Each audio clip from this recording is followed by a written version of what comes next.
Representative Tom Price was approved to be Secretary of Health and Human Services. Republicans approved him with 52 votes. There were 0 Democrats who voted for him. So I guess that's a small consolation prize that they were united as they failed. Yet again, this is a case of an unmitigated disaster. And it's an unmitigated disaster because of Tom Price's record. So I'm not saying this for partisan reasons. I'm saying this because his ideology and his philosophy and his experience are a disaster. So let me give you some specifics on that front. He has a 100% anti-abortion record. Now remember, this is Department of Health and Human Services that he's going into. So that may play a role, and it may play a role for this reason. He voted no on stem cell research. So the head of the Department of Health and Human Services now doesn't believe in a very promising, if not the most promising avenue to try to cure diseases that affect real people. So really let that marinate in your brain for a second here. He's against stem cell research, and now he's the head of Health and Human Services. So he also voted no on reauthorizing the Violence Against Women Act. This is just like Jeff Sessions, as we covered yesterday. Now, the reason why they did that is they were mad that the protections were expanded to include the LGBTQ community and Native Americans. They said, well, look, I get protecting women, but gay women? Come on, Native American women? Like, they count. Please. Furthermore, he's rated 0% by the Human Rights Campaign, just like Jeff Sessions, which means he has voted against gay rights 100% of the time. He's never cast a pro-gay vote in his entire career. He's rated 17% by the NAACP. He's rated 0 by the UFCW, which indicates an anti-union, 100% pro-management voting record. Here's my favorite. He's rated, I'm not kidding about this, -10 by Normal, NORML. So, and that's the drug group. So that indicates a really hard-on drug stance, a pro-drug war stance. Again, unmitigated disaster. He voted yes on barring the EPA from regulating greenhouse gases.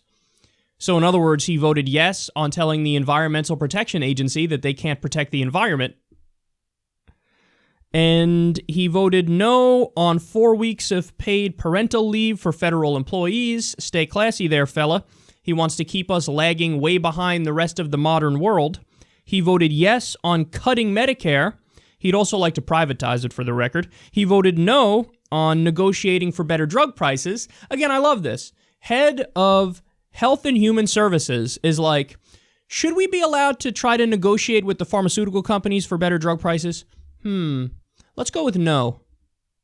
What the fuck are you? Why? You all know the answer. Do I even have to say it? You guys all get your politics. You guys all know what's going on. You understand how the sausage is made.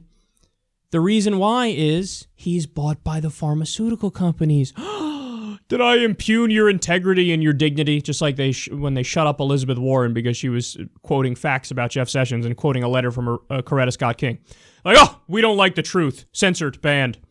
Well, it's the same thing here. Yeah, I'm going to be head of Health and Human Services, and I don't want to negotiate for better drug prices. So let's continue to price gouge the shit out of the American people.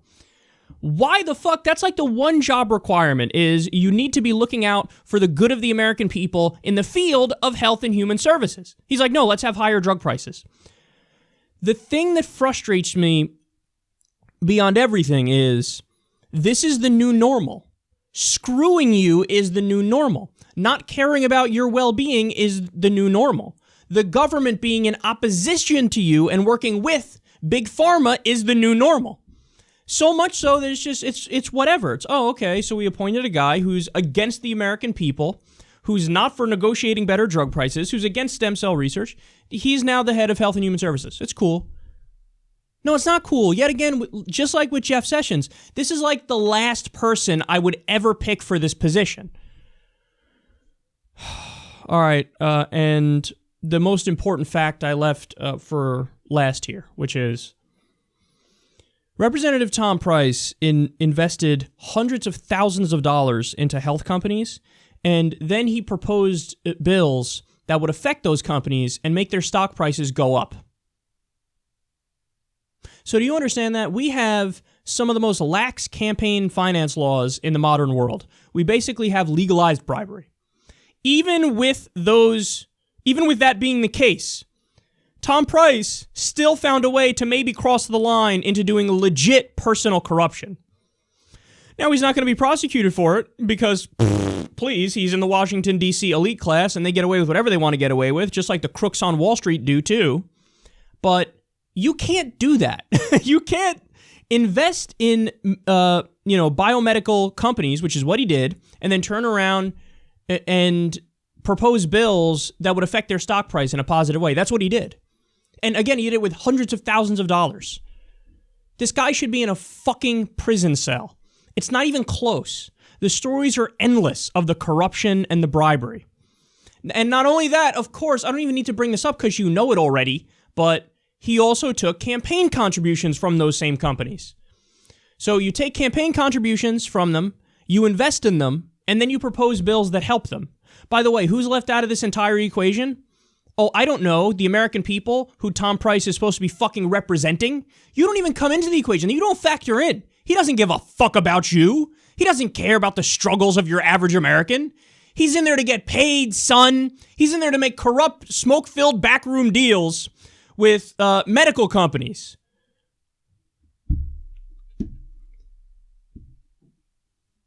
The government is broken. I mean, I could sugarcoat it, but why would I? There's no reason to sugarcoat it. The government is broken. When somebody like this is the head of Health and Human Services, the government is broken. When somebody like Jeff Sessions is Attorney General, the government is broken. When the CEO of ExxonMobil is now Secretary of State for President Donald Take the Oil Trump, the government is beyond broken. You remember that Princeton study which said that we're effectively an oligarchy? I mean, that's what it is. We're no longer a functioning democracy. Have any doubts about that now? Look at Betsy DeVos. Betsy DeVos is now Education Secretary. She happens to not believe in public education. She never went to a public school. Nobody in her family ever went to a public school. She has no teaching experience. She's given millions of dollars to private schools. She's a Christian fundamentalist on top of all of that. And now she's the head of the public schools. The reason why she got the position is she donated millions and millions and millions of dollars to Republican causes and Republican politicians over the years. In fact, many of the Republicans, the majority of the Republicans who got to vote on her confirmation took money from her. Marco Rubio took damn near $100,000 from Betsy DeVos. I wonder how he's going to vote. Let me think about that one. Nobody should be okay with this. It's at the point, I mean, what we should really do is we should do like a nationwide strike. We should just make the economy come to a screeching halt until we get these loathsome, insider, elite, corrupt cretins out of power. Because, and it's not just the Republicans. The Republicans happen to put it on steroids and human growth hormone and really rub it in your fucking face when they do it. But you don't think Obama, appointed, hey, look, somebody from Wall Street, we'll give you this position. Hey, look, Democratic donors who gave over $100,000. Hey, we'll give you the ambassadorship to this place. The corruption is so deep and so thorough that it affects both parties. And you don't enter into the fucking equation, which is why, again, I always bring up this fact because it's stunning to me. But you can vote for, in an election and get all the members of Congress that everybody picked. And then you come back a month later and do a poll, and the approval rating is between 9% and 20%. How can that be? You literally just voted for them last month. So how do you went from loving them to hating them? No, it's because you never really liked them. Everybody knows they're voting for the lesser of two evils. Everybody knows they're getting fucked. Everybody knows that the government is representing the corporations and the big money donors. They're not representing you. They don't give a fuck about you. They care about a random grandmother in Wyoming who's having trouble keeping the lights on. She never enters their minds, but she should enter their minds. We got to rise up and we got to fight back against this, man. Look, everybody knows I bring it up every day because I really think it's the answer. I think it's our best chance of taking back our government. But we started this thing, Justice Democrats, and the whole idea is you have Democrats who take no money from corporations and no money from big money donors. So they raise money from the people and they fight for the things that the American people support. That's not just me saying it, it's the polls. When you look at the polling data, the positions of Justice Democrats are overwhelmingly exactly what the American people want. So this is the movement. We're trying to build it now. Go to justicedemocrats.com. And by the way, you can sign your name in support of it. You can donate, or you could actually run. You can run. Like, the whole idea is we're not recruiting professional fucking politicians. No, we're recruiting the American people. Somebody from your community who you think, John would do a great job representing everybody. Why not go with John? Yeah, right. Why not go with John?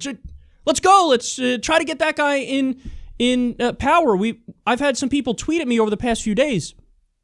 Hey, this is a town hall meeting from my neck of the woods here in whatever state, and hey, look at this person. Oh my God, what a great speech they gave, and they're talking about these issues and they know them in detail, but they're not politicians. They just happen to really care about the issues and are up on it and are talking about it. Well, those are the kinds of people we want to be Justice Democrats.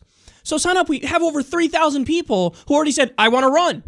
Okay, well then we're going to train you. We're going to vet you. We're going to train you. They pick the best ones, and then we actually run them, and we try to, dethrone the corporatist Democrats. So this is what we're trying to do. And the more I read about, what's happening in the Trump administration, the more I realize, that's the answer. Because guess what? If you had Justice Democrats in power, you wouldn't have a Republican stronghold on every level of government. Right now, Republicans have a majority of state legislatures, a majority of governors. They have a majority in the House of Representatives, a majority in the Senate, and of course they have the presidency. They're one state legislature away from being able to amend the Constitution.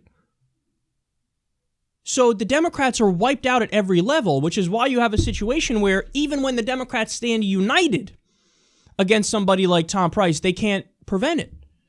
Well, if you have strong Democrats with backbone who don't back down and don't take corporate money and represent the people, well, then it's going to be time for the Democratic wave, the liberal wave, the progressive wave, the principled left wave to take over the country.